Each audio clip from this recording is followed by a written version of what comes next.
At every Eucharist, at every Mass, after the homily, the deacon prepares the altar and places on the little corporal, the cloth, first of all, the bread that the priest will consecrate, and then he takes the chalice and pours in first wine and then a tiny drop of water.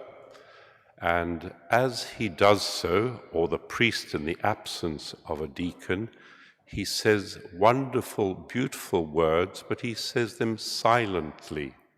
And this is what he says: by the mystery of this water and wine, may we come to share in his divinity, who humbled himself to share in our humanity. Well, the whole mystery of the incarnation and our salvation is summed up in those very few words, and it is wonderful. So God reconciles. He reconciles the world to himself through Christ. And Jesus, brought to us by Mary, makes peace, gives peace, reconciles us with God. He makes peace between the two peoples, the Jews and the Gentiles, the chosen and the non-Jews, the pagans, Hebrews and Gentiles, one people. He makes peace, and peace in their hearts, peace in our hearts. And how does God reconcile? In what manner does he do this? What is his style? What is his way of doing things? Does he summon a huge assembly in the imperial capital in Rome at the time? Does everyone come to an agreement? Is a huge, important document signed? No. God has a specific way, a different way to make peace. He reconciles and makes peace in little things and on the journey. God chooses little things, humble things, to do great works. But you, O Bethlehem Ephrathah, who are of the little, said the prophet Micah.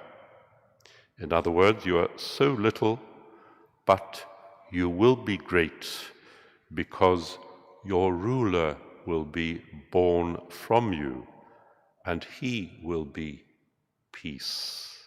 He himself will be peace, because from that littleness comes peace. That is the manner of God. That is God's way, who chooses little things, humble people to do great works. The Lord is the great one. We are the little ones. But the Lord advises us to make ourselves like little children, to be able to enter the kingdom of heaven, whereas the great ones, the powerful, the arrogant, the proud cannot enter. God, however, reconciles and makes peace in littleness.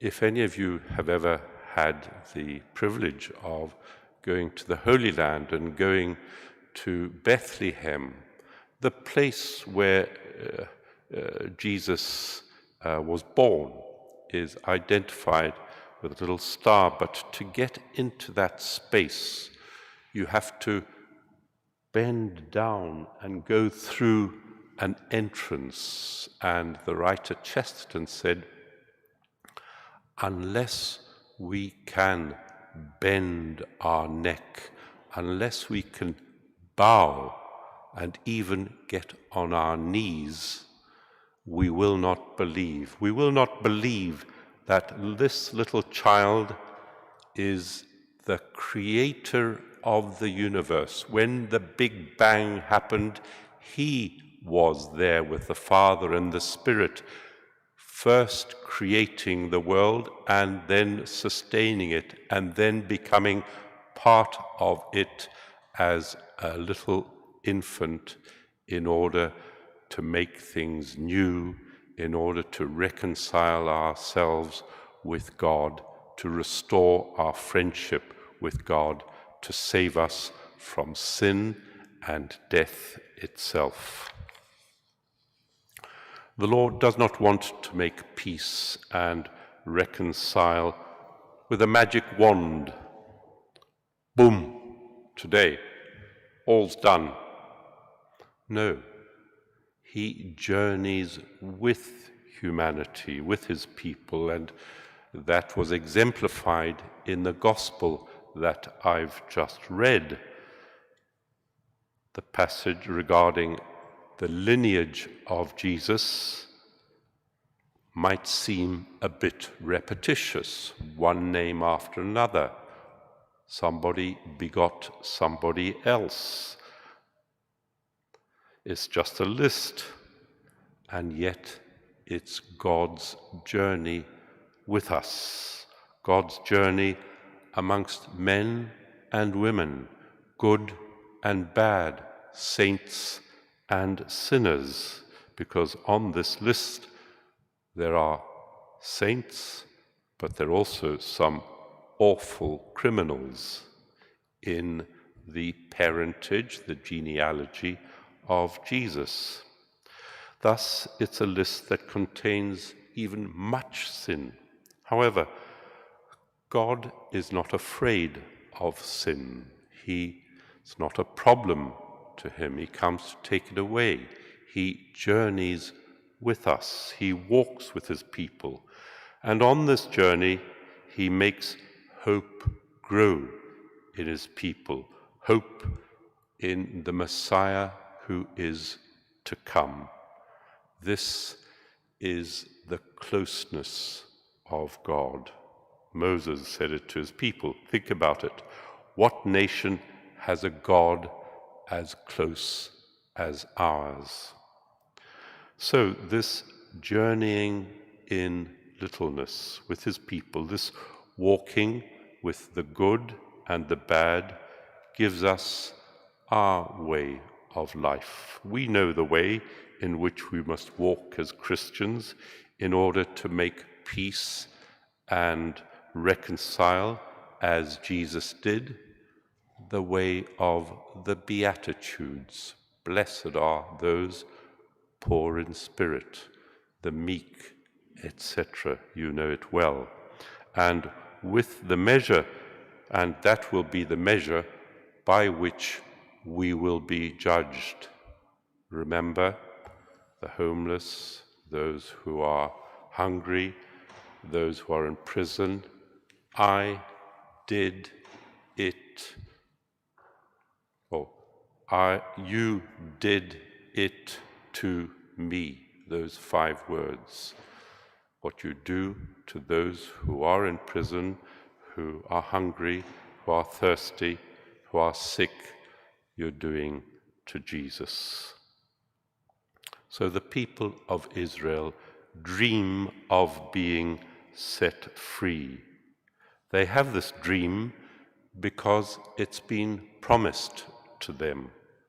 Even Joseph dreams, and his dream is somewhat like a summary of the entire history of salvation, God's journey with his people.